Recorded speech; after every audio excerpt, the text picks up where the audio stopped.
Hello, everyone. My name is Chris. Today we have Dan Bertino from Hayes Recruitment. He is a manager and looks after employees and employers, and we're going to get some great tips today as to how you can best place yourself to be on the job market in 2025, 2026. So stay tuned. We're going to get some awesome information from Dan, and we're going to get started right now. How are you, Dan? I'm good, man. How are you? Well, thanks. Very good. Let's just get to know you a little bit first. Sure. What got you into recruitment? And tell us a little bit about how that came about and how it's all going and where you're at with it now. Cool. I guess recruitment for me was never really a field, I guess, that I thought I would end up in personally. I did a degree in mechanical engineering at Monash University, finished that probably close to 10 years ago now. Decided after I finished my degree, went traveling, enjoyed life, still enjoying life, but obviously did the whole travel thing. And yeah, upon returning, decided I didn't actually want to be an engineer. I was a bit lost for a period of time. I remember at the time it was a friend's girlfriend had sort of made a recommendation to me and said, look, I think you'd be really good at recruitment based on your people skills and your sales skills. Recommended I go to one of the big agencies, Hayes obviously being probably the largest recruitment agency in the world. I put in a few applications, got a call back, met with them. They offered me a position, and that is how my recruitment career started, basically. You needed to have a certain personality type to do engineering, and then you need a certain personality type to do recruitment. And then we're sort of speaking to project management students. I think there's a lot of crossover there with like recruitment, HR, project management in terms of people skills. And we want to dig deep today a little bit into being an introvert. A lot of students are interested in project management, but they're also quite introverted, or at least at the moment. Have you got some ideas around how an introverted person can sort of step up to the plate, maybe make some progress, maybe put themselves out there a bit more? Absolutely. And look, I think the biggest challenge a lot of people face is getting their foot in the door, right? I mean, you finish your degree, that's all well and great, but so do a lot of other people, right? So I think a lot of people rely heavily on the likes of Seek, online job boards. And look, that's great. It shows you which companies are hiring, some market trends. But the biggest challenge is you apply for a role. And me as a recruiter, I can say this from experience. If I post a job advert, I'm getting sometimes 500, 600 different applicants coming through. I don't have the time in the day to review every single application. Neither does an internal recruitment team, neither does a hiring manager. So what can you do, I guess, to really stand out amongst the rest? I think what I would 100% suggest is finding an organization that aligns with the values that I guess you have yourself, right? And that might be that they could be a sustainable organization, could be that they have some kind of global footprint. There's various different things, but I think it's really about working out what values you have and what you want to have from your employer, finding that organization, and then reaching out to them directly. Don't just send them through an email, send them through your CVs, because it will get lost amongst all the other, I guess, emails and marketing material that they receive. The challenge, I guess, as well is we're probably less of a 5 days in the office, I guess, economy now. So what I would probably suggest is picking up the phone, ringing through the direct line, introducing yourself, and really trying to get your foot in the door by just asking to meet with them, asking to be put in touch with someone from the organization that can maybe provide you with some recommendations, put you in touch with someone else in the organization, and really just meet with them and really understand what it is you need to do to get your foot in the door and be in front of them. And it could be an internship, it could be a graduate program. There's various different other methods, but I think it's just getting out there, learning a bit about the company and reiterating it to the employer as to why you think that you are the right person from a cultural standpoint, but also from a skill set standpoint to be able to get into that organization. One method might be apply 2,000 times with the same email. But what you're saying is be selective with the organization that you might want to work for. Work out what your values are. Work out before time what the company's values are. Add it up together, then put that extra effort in. So you find a company that you want to work for, make it your mission to go after that role. Is that kind of what you're saying? Absolutely. And I think it's about tailoring your response and your application specific to that organization. I guess university, and at least when I was at university, a lot of what it taught me was, yes, send a cover letter with a CV, right? But that cover letter needs to be specific to the organization and to the job that you're applying for. As I've, I guess, alluded to before, it is challenging just sending through a CV in today's day and age. To stand out amongst the rest, it really is about why you and your values align with that company's values and why they should meet with you, why they should speak with you. And more often than not, and I know it is challenging as an introvert versus an extrovert, because extroverted people generally have that natural ability to hold conversation and to build that rapport. But it is putting yourself in those scenarios. And I think it's the more you try, the more you find certain things that work and don't work, and then recalibrating your approach to be according to that. Yeah, cool. And with these introverted types, I'm sure you've come across many over the years, and I'm sure even extroverted people, when they're going for jobs, they're going to be nervous too. But what are some ways that you've noticed or ideas that you've seen that are kind of out of the box, but you look at this person, you go, wow, that's a good contender for this role? I think it's just putting in the extra effort, to be honest. I think effort goes a long way in your job application, in getting into an organization. As I said, for me, sitting behind a computer is lazy. I mean, I work behind a computer, but a lot of my job is being out and about, meeting people, going to offices, introducing myself, and really having that face-to-face presence. If you think about a telemarketer, they call you. Does that annoy you when you get constant calls from a telemarketer? It does.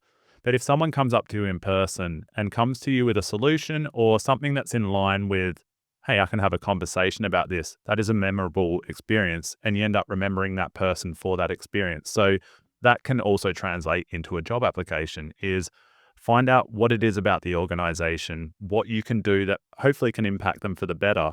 And I think it is really down to doing your research. I think LinkedIn is a fantastic tool. You can often, I guess, map out an organization, find the relevant points of contact that are relevant to the area of field that you want to work in, and just introduce yourself, attend networking events. There's a million different, I guess, avenues that you can go through to get your foot in the door in that regard.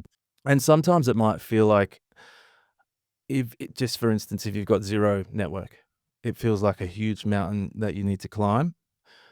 But I think it's one step at a time. And if you can make one friend or one acquaintance or get one phone number from somebody that is in a similar industry to you, you then get a second and a third, and that's how it starts. And for introverts, I understand that's really difficult, but I think there's a lot of value in putting yourself out there, even if you're a little bit shy or timid, still worth doing. And that skill alone of opening up and being able to talk to people is worth working on, more so than potentially any technical skill.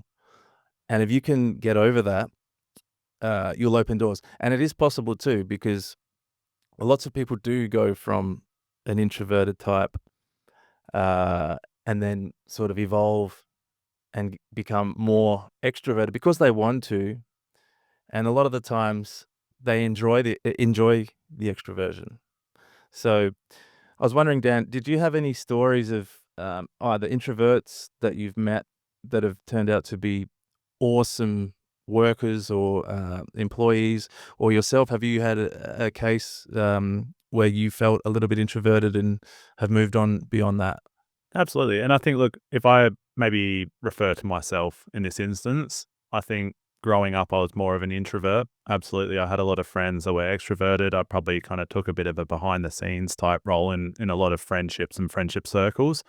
But for me, at a certain point in my life, I realized that I needed to get out there. I needed to push myself. It wasn't a comfortable thing to do, but it's that whole phrase of practice makes perfect, right? So the more you do it, the more you find what works and what doesn't work. And as I said, you recalibrate and you end up coming up with a bit of a bespoke solution that works for you. So I think it's one of those things where, yes, as an introvert, it is hard to kind of push yourself and get out of your comfort zone. But the more you do it, the more you start getting a bit of rhythm behind it. And I think naturally you get to a level that doesn't necessarily classify you as an extrovert, but you have, as you said yourself, extrovert qualities that can kind of benefit and help you through, your job search, it may be, or even just career progression. And I think one of the things I always refer back to is the people that you remember in society, in fame, in notoriety, they're generally people that you consider extroverted, right?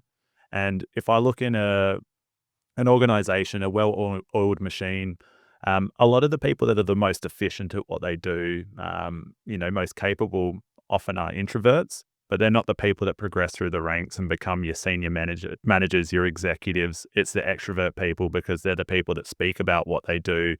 And unfortunately, that is just the way that the world works, really. I guess to really give yourself that leg up, it's important to push the barrier within yourself, to speak up, to talk to that person, to rock up to that event, even though you might be anxious, even though you might not want to talk to anybody. But that's what essentially is going to open doors, especially when you're getting started.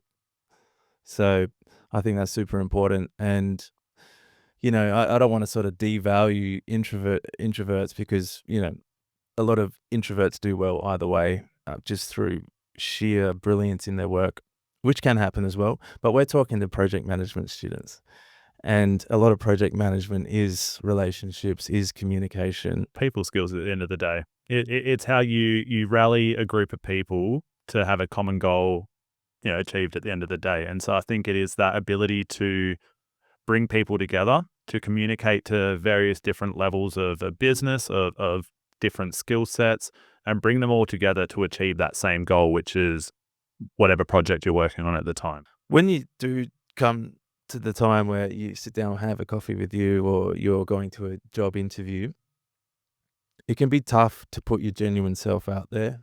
There's a lot of nerves on the line, etc.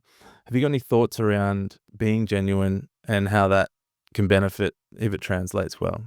Absolutely. And look, I think the biggest part is that you want a company to fit as much for you as you fit for that organization. So I think there's no point in trying to pretend to be something that you're not just to try and get the job, because you're not going to stay there in the long term. Everyone knows how much of a headache it is to jump between this job, that job. No one enjoys being interviewed or attending an interview. It's not a natural experience and not a natural conversation to have, because you're really putting yourself out there and trying to display the best version of yourself. But what I always recommend is be yourself, let your true personality come through. If that employer or that manager doesn't like, well, not necessarily that they don't like that, but it's that doesn't align with their team or their organization, it's not the right role for you. So I think just be yourself, let your true personality show, and you will find the right organization. That will be 100% an organization that you will stick with for the long term. Yeah, that's a great point. There's nothing better than being genuine. Absolutely. And look, you don't want to be hired for the personality that you brought on the interview day. That's just not going to work. Well, right? we're not filming a movie here, right? So you're not an actor in a movie playing a particular role. Everyone knows that when you're playing pretend, it's tiresome. You have to remember too many things about certain things that you've maybe fabricated. I think it's about living your true life, finding an organization that aligns with you, and 100% being in those types of organizations are going to be the one that you basically progress through the ranks and you'll excel at.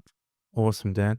And I would say a little bit of nerves is good, but you don't want to be too nervous. Of course, I think nerves show someone's true personality and generally show that someone is interested in the role. I think through interviewing a lot of candidates, as I do in my field, if someone comes across as too confident, it feels very scripted.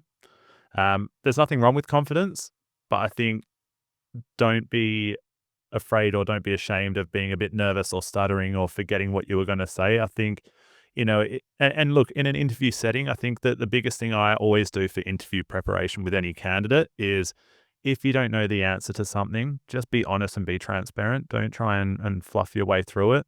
Just say, look, I can't actually recall on that experience. I haven't actually experienced that. But what it is from there is, in the situation where you don't have knowledge or experience on that, how would you overcome that? And so that sort of scenario-based conversation is really what will get you through an interview setting. Amazing, Dan. Thanks for coming on. Thank you.